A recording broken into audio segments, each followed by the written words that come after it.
Good afternoon, ladies and gentlemen, this is Redberryweo here, and welcome back to another quick Civil Air Patrol video. In today's video, we are talking about the Quality Cadet Unit Award, which is an award that is presented to units that have Quality Cadet programs! Yay! So basically, the Quality Cadet Unit Award is something that is used to kind of motivate units to have really well-rounded and vibrant, as they say, cadet programs in their units. And so in this video, we'll talk about the different criteria and a couple of recommendations from me and my experience on both the cadet side and the senior member side with running a cadet program to help facilitate the squadron accomplishing the different portions of criteria.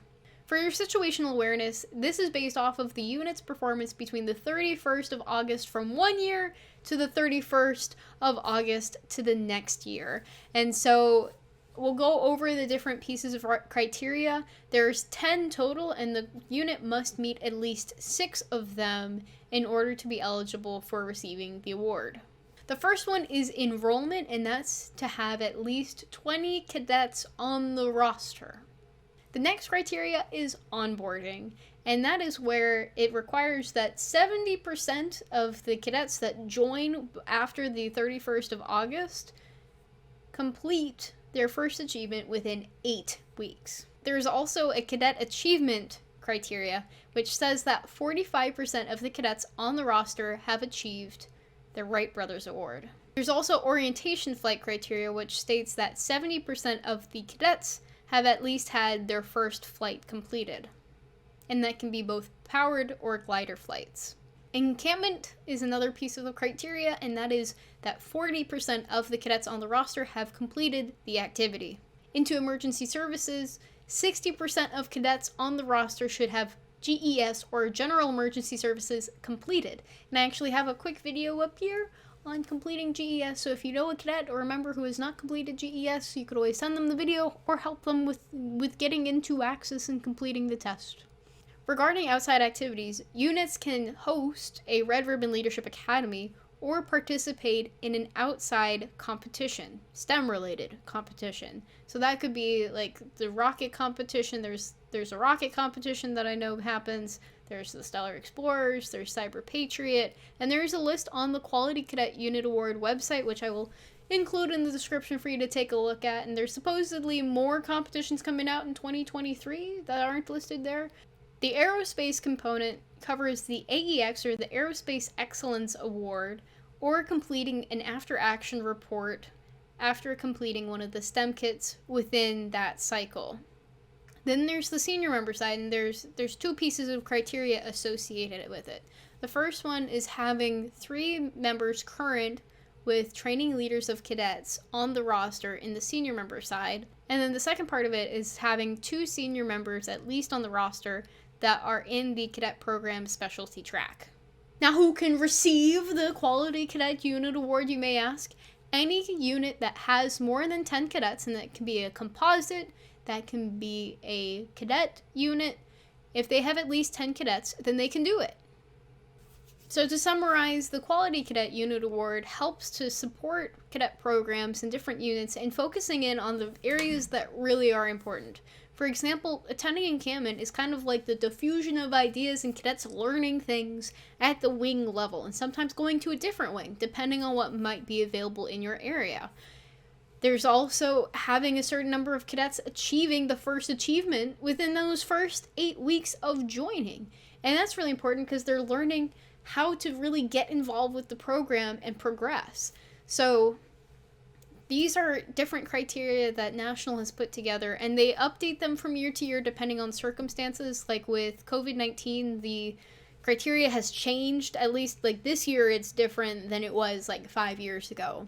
So this video, as recording it here on January of 2022, this is the current criteria for this year. So if the criteria does change at some point, I might make an update video, but I wanted to let you all know about what the Quality Cadet Unit Award is, because some units don't even know what it is, and if you know what it is, then you might get a little bit closer towards achieving it and being on the right track. And some of them are very challenging to accomplish, depending on what you have available with your unit. Some units aren't very close to an airport, and so cadets may have a harder time getting over and doing orientation flights.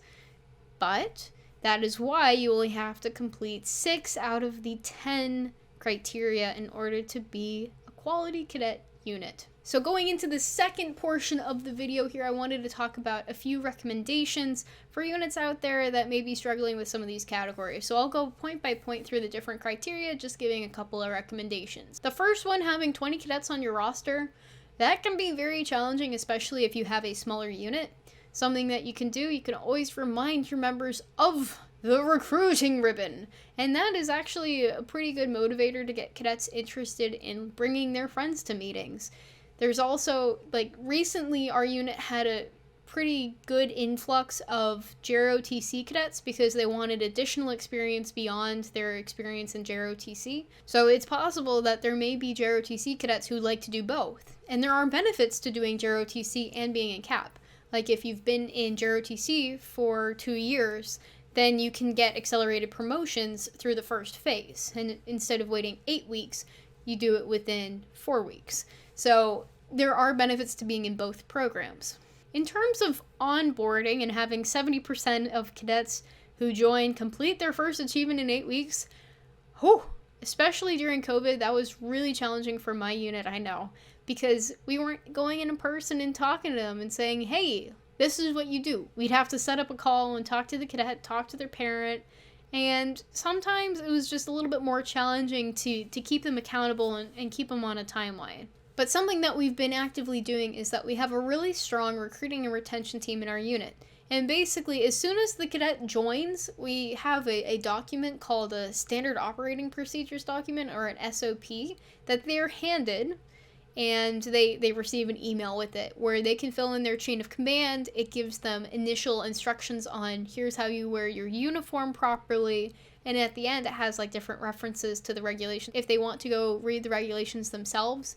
But it's useful to have a team dedicated to recruiting, retaining, and then supporting the cadets as they join with some senior cadets who are in your unit.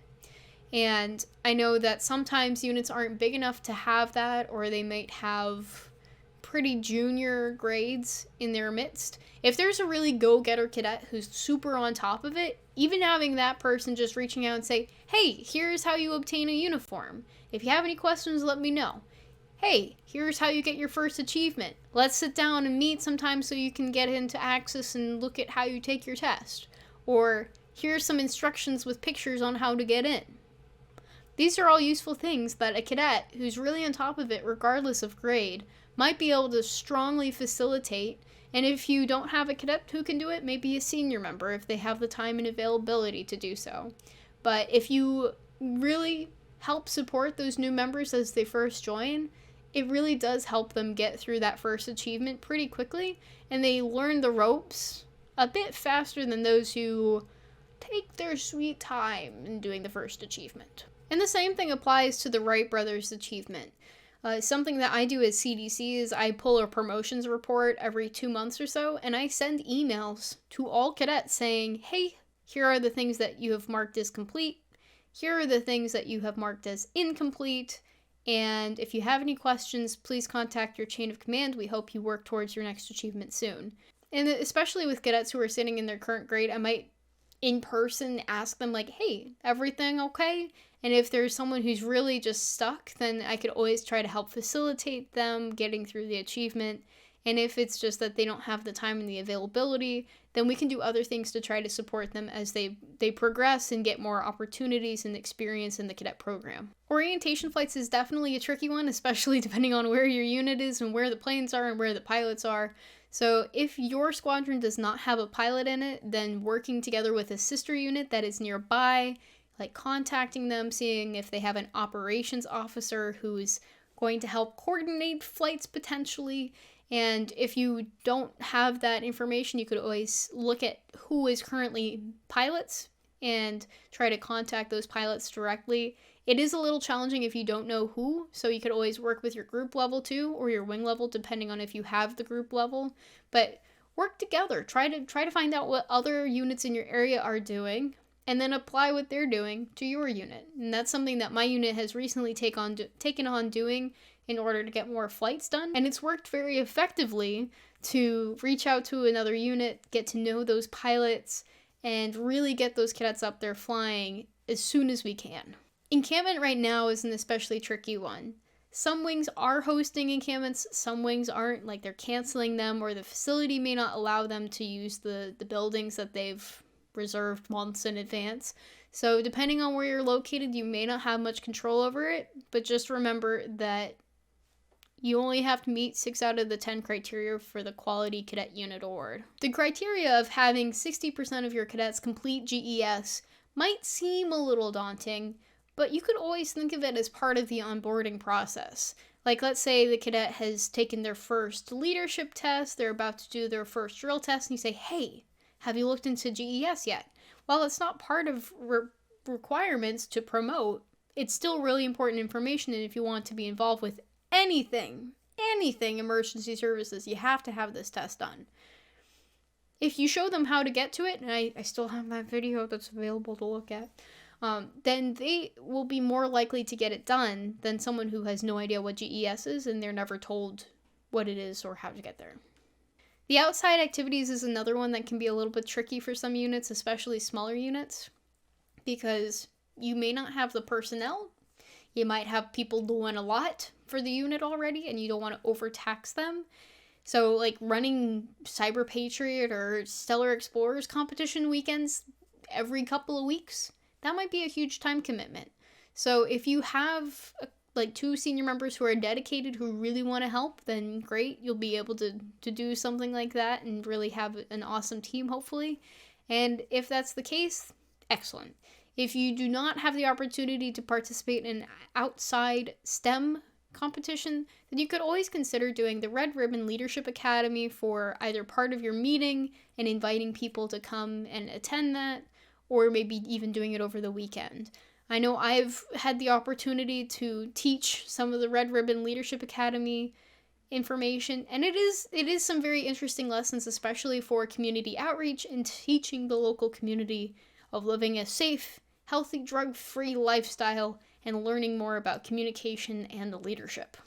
The aerospace requirement is pretty straightforward to obtain because all you gotta do is request 1 STEM kit. And you can actually request 1 STEM kit per month as long as you complete the after action report.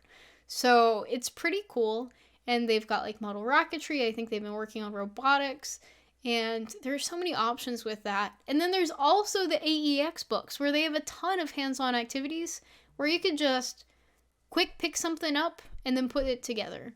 So that one, it should be a pretty straightforward task to complete, and I will include a link down below on the AEX award in addition to the STEM kits.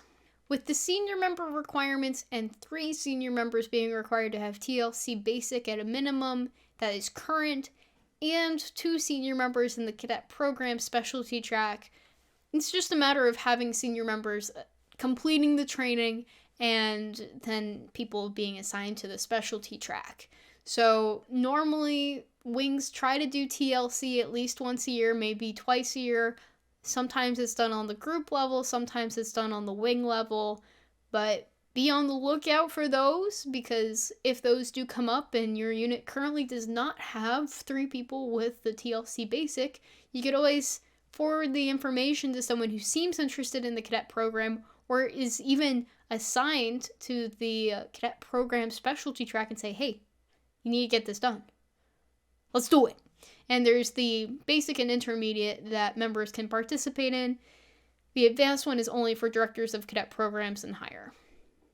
That summarizes everything for this video on the Quality Cadet Unit Award. So hopefully with the discussion after us talking through all the criteria, you feel a little bit more confident in your unit being able to obtain the Quality Cadet Unit Award. And if you do happen to obtain it, I'd love to hear it in the comments down below. I'd be like, you go unit, you go. Because I know that some units just may not be aware of this award, and it really does help with making sure that the unit is well-rounded in everything that it does with the cadets. So, Thank you so much for watching, and that is all, folks. Until next time, toodles.